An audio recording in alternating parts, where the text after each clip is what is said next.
Dear students, we are studying chapter number 8 wind, storms and cyclones. इसमें हम लोगों ने चैप्टर में एक्टिविटीज़ कुछ पढ़ी हैं. दैट इज़ पहली एक्टिविटी थी एयर एक्सर्ट्स प्रेशर की. Second activity was that high wind speeds causes low air pressure. तो इसमें हमने एक एक्टिविटी तो पढ़ ली थी. Now we are going to start another activity. So let us see what is this activity. So activity 2 में what is happening, take two balloons of the same size. जैसे कि आप इस फिगर में देख पा रहे हैं कि दो बैलून हमने लिए हैं सेम साइज के. Pour some water in both the balloons. दोनों बैलून्स में हमने कुछ पानी डाला. Then blow air into the balloons. फिर आपने एयर भी ब्लो करी. And tie them with the thread and hang them on a stick about 8 to 10 centimetre apart. हमने दोनों जो बैलून्स हैं उनमें जो है थ्रेड जो है टाई कर दिया है और उनको एक स्टिक पे हैंग कर दिया है 8 से 10 सेंटीमीटर की दूरी पे. ठीक है. नाउ हमें दोनों बैलून्स के बीच में एयर ब्लो करनी है. Next step is that we have to blow the air between both the balloons. What we will observe that the balloons will be pushed towards each other. जैसे ही हम air blow करेंगे जो balloons है वो एक दूसरे की तरफ पुश होंगे. अब ऐसा क्यों हो रहा है?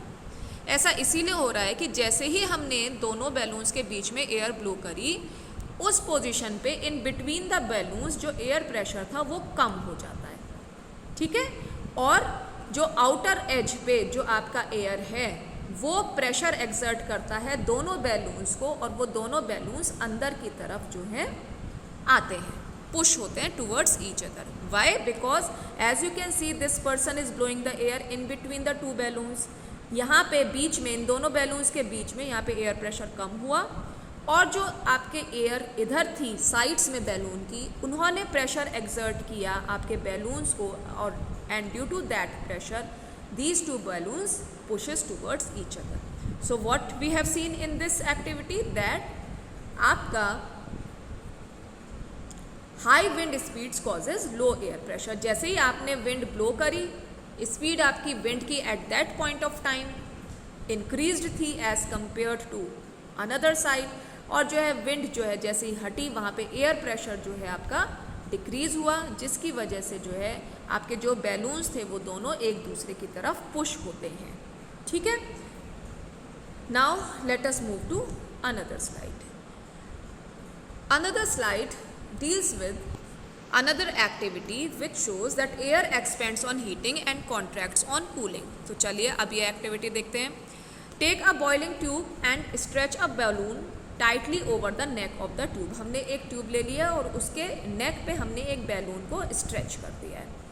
Now pour some hot water in a beaker and insert the boiling tube into the hot water. अब हमने एक बीकर लिया है, एक वेसल लिया है जिसमें कि हमने जो है पानी, गर्म पानी लिया है और बॉइलिंग ट्यूब को हमने जो है जिसमें कि आपने बलून को लगा रखा है, फिट कर रखा है, टाई अप कर रखा है, वो हमने बॉइलिंग ट्यूब अपने बीकर के अंदर रख दी.